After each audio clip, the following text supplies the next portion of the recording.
सभी साथियों को नमस्कार प्रणाम। मैं राहुल गोरखपुर से।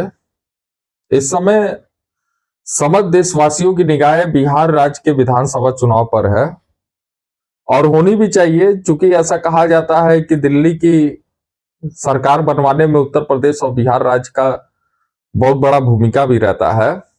ऐसा माना जाता है कि देश में केंद्र सरकार बनवाने में बिहार और उत्तर प्रदेश का काफी ज्यादा योगदान रहता है। इसलिए वर्तमान में चाहे सत्ता पक्ष के लोग हो चाहे विपक्ष के लोग हैं, सब लोग अपने अपने दलों को आगे ले जाने का कार्य कर रहे हैं तथा तमाम प्रकार की योजनाओं और लाभ और विकास के बारे में नई नई रणनीति लोग तैयार कर रहे हैं। वर्तमान समय में देखा जा रहा है कि विपक्ष के दल तमाम प्रकार का आरोप चुनाव आयोग से लेकर के ईवीएम से लेकर के केंद्र सरकार पर लगाते जा रहे हैं। वोट चोरी से लेकर के चुनाव में घोटालों से लेकर के लगाया जा रहा है उनके द्वारा। कहीं ना कहीं यह बात सच भी है और मैं मानता भी हूं, मैं उनका समर्थन भी करता हूं, क्योंकि अब तक जो भी आरोप उनके द्वारा लगाया जा रहा है, चुनाव आयोग को इसका स्पष्ट जवाब नहीं दे पा रहा है, जिसे माना जा सकता है कि नहीं उनकी भी बातें गलत हो सकती हैं। तो कोई इसका निष्कर्ष निकल नहीं पा रहा है। चुनाव आयोग उजुल फुजुल की बातें करते हुए उनकी बातों को बस नकारने का कार्य कर रहा है और ये देश के लिए काफी खतरनाक भी है, क्योंकि ये एक लोकतंत्र देश है और कहीं ना कहीं लोकतंत्र की हत्या भी की जा रही है। ये तो काफी जोरों शोरों से चल रहा है चुनाव आयोग को लेकर के, उनके ऊपर तमाम प्रकार के आरोप लगते जा रहे हैं। अब मैं बिहार विधानसभा चुनाव की कुछ बातें करना चाह रहा हूं, जहां पर मैं आप लोगों को कुछ बिहार की इतिहास के बारे में बताना चाहता हूं। और मैं इतिहास शुरू करूंगा श्रद्धेय लालू प्रसाद यादव जी के साथ। श्री लालू प्रसाद यादव जी का जन्म बिहार राज्य में सन 1948 में हुआ था और एक ये भी संयोग था कि जब देश 1947 में आजाद हुआ तो 48 में इनका जन्म हुआ। और ऐसा कहा भी जाता है और माना भी जाता है कि जब आजाद हुआ तो उस समय अगर भारत की किसी राज्य की सबसे दुर्दशा वाली स्थिति थी तो वो बिहार राज्य की थी। बिहार राज्य इतना पिछड़ा क्षेत्र था कि कोई इसका हद ही हिसाब नहीं था। वहां पे विकास और खेती तो बहुत दूर की बात थी, वहां खाने का अभाव रहता था। जातिवाद, छुआछूत, भेदभाव एकदम चरम सीमा पे था। आजादी के बाद भी रहा, वर्तमान समय भी है। तो 48 में श्रद्धेय लालू प्रसाद यादव जी का जन्म हुआ। पिछड़ी जात के घर में जन्म हुआ, काफी गरीब परिवार में उनका जन्म हुआ। इनकी राजनीति सफर वहां से शुरू हुई सन 48 के बाद से, जो आज इस मुकाम पर पहुंचे हैं। यूं ही नहीं आज ये इस मुकाम पर पहुंचे हैं, इन लोगों के पास रोटी का भी अभाव रहता था। और श्रद्धेय लालू प्रसाद यादव जी नहीं, नीतीश कुमार जी भी हुए, शरद यादव जी हुए, रामविलास पासवान जी हुए, जयप्रकाश नारायण जी हुए, कर्पूरी ठाकुर जी हुए। इन लोगों की संघर्ष की कहानी इतनी भयानक है कि आप वास्तविकता रूप में इनकी कहानियों को अगर पढ़िए तो आप लोग रो देंगे। इन लोगों पर रोटी का अभाव रहता था। ये लोग महुआ की रोटी खाते थे, ये लोग गुड़ की राब लोग पी के जीते थे, ये लोग सतुआ खाते थे, लैया चना खा के बिना चप्पल का ये लोग संघर्ष किए तो आज इस मुकाम पे ये लोग पहुंचे हुए हैं। छात्र राजनीति में लालू प्रसाद यादव जी की राजनीति का सफर तय हो गया था। शुरू से ही उनको राजनीति करने का शौक चढ़ गया था, क्योंकि समाज की स्थिति परिस्थिति, छोटे समाज में जन्म लेने के बाद हक का अधिकार कैसे लिया जाता था वो उनको समझ में आ गया था। इसलिए छात्र राजनीति से ही वो राजनीति करना शुरू कर दिया और सन 1977 में वो पहले सांसद बिहार के छपरा जिले से वो चुने गए। और ऐसा भी कहा जाता है कि 1956 में जब डॉक्टर बाबा साहब भीमराव अंबेडकर जी की जब मृत्यु हुई तो उसके बाद बिहार के दूसरे अंबेडकर के रूप में श्रद्धेय लालू प्रसाद यादव जी को माना जाता है। कारण यह है कि बिहार राज्य में आज भी कुछ हिस्सों में जब कोई छोटे समाज का व्यक्ति किसी बड़े समाज के घर के रास्ते से गुजरता है तो वो अपना चप्पल अपने सर पर रख के गुजरता है। बिहार राज्य में गरीब, शोषित, वंचित, अनुसूचित जात, जनजात, पिछड़ी जात, अति पिछड़ी जात के साथ काफी अमान्य व्यवहार हुआ, जिनको हक, शिक्षा, अधिकार, बोलने चलने फिरने, चप्पल पहनने का अधिकार सिर्फ और सिर्फ श्रद्धेय लालू प्रसाद यादव जी का देन रहा। वहां के मसीहा के रूप में श्रद्धेय लालू प्रसाद यादव जी की गिनती होती है। उनको माना जाता है कि शोषित वंचित पिछड़ों के ये मसीहा हैं, और हैं भी। वो कभी भी शाही अंदाज में चौपाल में जाने का कार्य नहीं किया, बल्कि वो गरीब देसी चौपालों में बैठकर राजनीति करने का उन्होंने कार्य किया। कभी भी वो आप लोगों को सूट बूट में दिखाई नहीं दिए होंगे। वो हरदम कभी बनियान में, कभी कुर्ता पैजामा में ही, देसी अंदाज में ही उन्होंने राजनीति का सफर शुरू किया, और वो इस मुकाम पर पहुंचे कि न देश में ही बल्कि विदेश में भी वो काफी चर्चा राजनेता के रूप में वो उभरे। चूंकि लालू प्रसाद यादव जी सिर्फ एक वो आम राजनेता नहीं है, वो एक विचार है, एक सोच है, एक आंदोलन है, एक संघर्ष है। लाखों युवाओं के वो प्रेरणा है। लगातार 1990 से लेकर के 1997 तक वो मुख्यमंत्री पद पर भी रहे। उसके बाद विधायक भी रहे, एमएलसी भी रहे। लगातार राजनीति में वो आगे कदम बढ़ाते गए, और खासकर बिहार में छोटे समाज के लोगों के अंतिम पैदान का जो व्यक्ति रहा, उसको भी आगे खड़ा करने का कार्य उनका एक बहुत बड़ा श्रेय रहा। सन 2004 से लेकर के 2009 तक केंद्र सरकार, कांग्रेस की सरकार में वो रेल मंत्री भी बने, और उस समय वो रेल मंत्री बने जब रेल की व्यवस्था घाटे की सौदा से निकाल करके मुनाफे की तरफ उन्होंने खड़ा किया। और शायद कुछ ही लोग जानते होंगे कि ऑक्सफोर्ड बिजनेस स्कूल में उनकी नीतियों को स्टडी के रूप में भी पढ़ाया गया था, और ये किसी एमबीए के छात्र ने नहीं किया, बल्कि एक देसी अंदाज के एक नेता ने, श्रद्धेय लालू प्रसाद यादव जी ने कर दिखाया। मंडल आयोग की सिफारिशों को लागू करवाने का उनका बहुत बड़ा भूमिका भी रहा, और जब मंडल कमीशन जब लागू हुआ तो लाखों पिछड़ी शोषित समाज के युवाओं को उनको नौकरी का हक मिला, उनको अधिकार मिला। यह सिर्फ और सिर्फ श्रद्धेय लालू प्रसाद यादव जी की देन है। नीतीश कुमार जी भी छोटे समाज के ऊपर काफी, उनकी भी भूमिका अच्छी रही। काफी हक और अधिकार के लिए उन्होंने भी लड़ाई लड़ा, लेकिन वर्तमान समय में वो अपने लक्ष्यों से भटकते जा रहे हैं। उनकी सरकार में वर्तमान समय में अगर देखा जाए तो अपराध की जगत काफी तेजी से वृद्धि हुई, खासकर महिलाओं के ऊपर।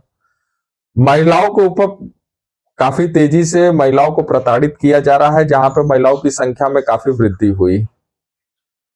उसके बाद बेरोजगारी व्यवस्था में भी कई ऐसे तमाम पेपर हैं जो लीक हो जा रहे हैं। शिक्षित युवाओं के ऊपर काफी ज्यादा संकट भी वहां देखने के लिए मिल रहा है। बेरोजगारी की स्थिति काफी धीमे चल रही है।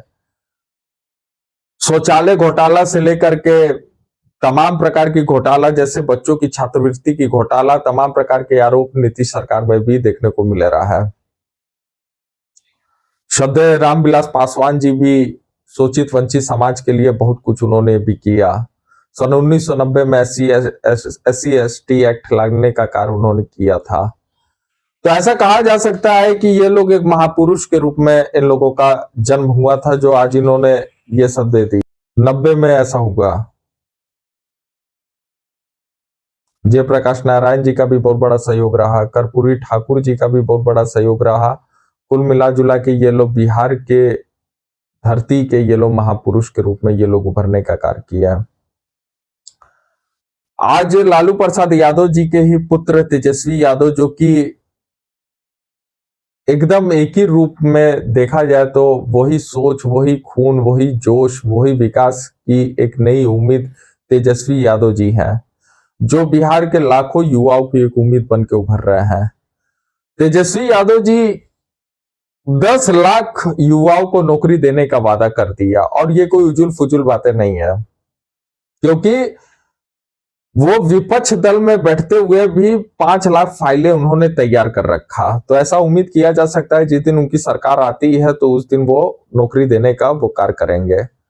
हाल ही में 2023 में बिहार में जाति जनगणना हुई, जिसके हिसाब से पिछड़ी जात की जनसंख्या 27% रही, अति पिछड़ी की 36% रही, अनुसूचित जात की 17% रही, अनुसूचित जनजात की 1.7% है, और सामान्य जाति की 15.5% है। तो ऐसा माना जा सकता है कि अगर सामान्य वर्ग को अगर हटा दिया जाए तो अनुसूचित जात, जनजात, पिछड़ी जात, अति पिछड़ी जात की जनसंख्या मिलाकर लगभग 85% अकेले इन्हीं की आबादी है। अगर यदि मैं 25% भी इनकी कटौती करता हूं तो 60% अगर वोट अगर आरजेडी के पक्ष में जाता है तो यानी वो बिहार में सरकार बनाने जा रही है। लेकिन ये तभी संभव है कि वर्तमान में देखा जा रहा है कि तमाम प्रकार के आरोप चुनाव आयोग के ऊपर लग रहा है वोट चोरी को लेकर के। तो मेरी एक सुझाव है विपक्ष दलों से कि यदि आप वास्तविकता में अपनी सरकार अगर बनाना चाहते हैं तो आप पहले ये सोचिए कि चुनाव की घोटाला क्यों हो रही है। तो इसका कारण है ईवीएम। आप पहले ईवीएम को बैन करने की कोशिश करिए, ईवीएम को पहले हटाइए। और ईवीएम जब हटता है तो जिस दिन चुनाव का परिणाम आता है उस दिन जितने भी अधिकारी गण मौजूद है उनके नजरों के सामने सीसीटीवी कैमरा लगाइए, और इस तरीके का लगाइए कि देश का अंतिम पायदान का व्यक्ति भी घर बैठे अपने फोन से उनके ऊपर निगरानी कर सके कि किसी भी प्रकार का कोई भी बेईमानी ना हो। जहां पे बैलेट पेपर की बॉक्स रखी जाती है जिस रूम में, जिस एरिया में, वहां पे चारों तरफ सीसीटीवी कैमरे की उपलब्धता करवाइए, वहां पे सीसीटीवी कैमरा लगवाइए चारों तरफ कि 1 महीना या 10 दिन या 15 दिन पहले से भी निगरानी समस्त देशवासियों के सामने रह सके। उसके बाद ईवीएम जिस दिन परिणाम आता है तो जाहिर सी बात अगर इस तरीके का अगर कार्य अगर होता है तो बेईमानी उसमें ना के बराबर देखने के लिए मिलेगी, तब ज्यादा संभावना रहेगी कि आपकी सरकार वहां पे बन सकती है। अगर ये कार्य नहीं होता है तो ये मान के चलिए कि आपकी सरकार 1001% है कि आपकी सरकार बन ही नहीं सकती है बिहार में। चूंकि आपकी सरकार इसलिए नहीं बनेगी क्योंकि आपकी सरकार को बनने नहीं दिया जाएगा, पहली चीज। दूसरी चीज मैं ये कहना चाहूंगा कि यार राहुल गांधी जी देश में तमाम प्रकार के आरोप लगाते जा रहे विपक्षी दलों के ऊपर, सही कार्य कर रहे हैं। और देखा जाए तो आज उनके साथ, राहुल गांधी जी के साथ अगर सबसे ज्यादा जनसंख्या किसी जात की है तो वो सिर्फ और सिर्फ बहुजनों की है। वो जैसा कह रहे हैं बहुजन उनके साथ कर रहे हैं, चला रहे हैं, जहां जहां बोले रहे वैसा वैसा बहुजन कर रहे हैं। लेकिन मैं एक बात उनसे कहना चाहता हूं कि श्री राहुल गांधी जी से कि आप एक शपथ पत्र दीजिए और एक इतिहास कायम करिए। शपथ पत्र में यह दीजिए कि आपकी जब भी सरकार बनेगी तो आप प्रधानमंत्री के पद पर किसी अनुसूचित जात के व्यक्ति को बैठाने का आप कार्य करेंगे। पहली चीज यह है, ये आप एक इतिहास कायम करिए, क्योंकि आप जब डॉक्टर मनमोहन सिंह जी को जब आप उस पद पर बैठा सकते हैं दूसरे धर्म के व्यक्ति को, तो आप अनुसूचित जात के व्यक्ति को भी आपको बैठाना पड़ेगा।